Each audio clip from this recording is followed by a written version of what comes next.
ભગવાનનું ભજન કરવા માટે. આ ગ્રંથનો એટલો જય જયકાર થયો ચારે બાજુ. આ ગ્રંથનો ચારે બાજુ જય જયકાર થાય છે એનું એકમાત્ર કારણ છે વાલા ભક્તજનો. કારણ કે આ ગ્રંથ સામાન્ય નહીં, મહામૂલ્યવાન ગ્રંથ છે, અતિશય મોંઘો આ ગ્રંથ છે. કારણ કે આ ગ્રંથમાં સ્વયં ભગવાન નારાયણ પોતાનું, ભગવાન કૃષ્ણ પોતાનું દિવ્ય તેજ પધરાવીને ગયા છે. આ ભાગવતમાં પોતાનું દિવ્ય તેજ પધરાવ્યું ભગવાને. તેને યમ વાંગમયી મૂર્તિ પ્રત્યક્ષા વર્તતે હરે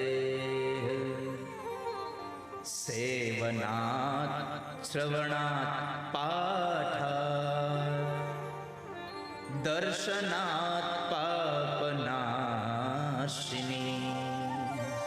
જે માણસ આ કથાનું સેવન કરે, સેવનાત શ્રવણાત, શ્રવણ કરે, પાઠ કરે, અરે કાંઈ ન કરે તો ખાલી ભાગવતના દર્શન કરે ને, એના પણ બધા પાપ છૂટી અને ભસ્મ થઈ જાય છે. જે ખાલી ભાગવતના દર્શન કરે. દર્શનની વાત આવી તમને બધાને કહી દઉં વાલા ભક્તજનો, તો કે આગળ આપ્યું જ છે મેં, છતાં પણ અત્યારે યાદ કરાવી દઉં કે જ્યારે તમે કથામાં આવો ને ત્યારે સીધું જગ્યા ક્યાં છે એ ગોતીને બેહી ન જાવું. જે જગ્યાએ તમને બેહવા મળે ને એ જગ્યાએ પહેલા એક ક્ષણ માટે ઊભું રહેવું, ઠાકોરજીને, વ્યાસપીઠને અને વક્તાને વંદન કરીને પછી પોતાના આસન પર બેસી જવું જોઈએ. બેસવાનું છે એ જગ્યાએ ઊભા રહી પહેલા ભગવાન ભાગવતજીને પ્રણામ કરવા. જ્યાં સુધી તમારામાં દૈન્ય ભાવ નહીં આવે, જ્યાં સુધી તમારામાં ભાવ નહીં જાગે, ત્યાં સુધી ભગવાન ભાગવતની કથા પણ તમારું કાંઈ નહીં સુધારી શકે.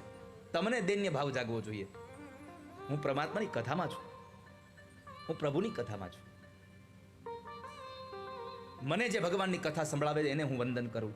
જે ઠાકોરજીની કથાથી મને આનંદ થઈ રહ્યો છે એને હું એને પ્રણામ કરું છું. ભાગવતજીમાં લખ્યું છે, જે શક્તિ ભગવાનમાં છે એ જ દિવ્ય શક્તિ આ ભાગવતમાં પડી છે.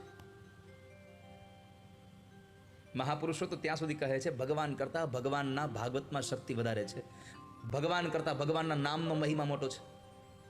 રામાયણમાં વયા જાઓ થોડી વાર માટે.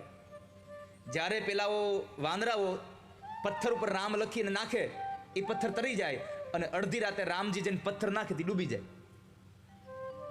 રામની અંદર જે તાકાત નથી એ તાકાત રામના નામમાં પડી છે. હનુમાનજી હસ્યા એટલે રામજી પાછું વાળું જોઈને પૂછ્યું, હનુમાન તું કઈ આવ્યો? હનુમાનજી કીધું તમે પેલો પથ્થરો નાખ્યો ત્યારનો અહીં બેઠો છું, પેલા પથ્થરથી અહીં બેઠો છું. એટલે હનુમાનજીને પ્રશ્ન કર્યો રામે, તો રામ કહે છે કે હનુમાન મને એ બતાવ, તમે બધા પથ્થર નાખો છો તો તરી જાય છે, આ હું નાખું તો કેમ ડૂબી જાય છે?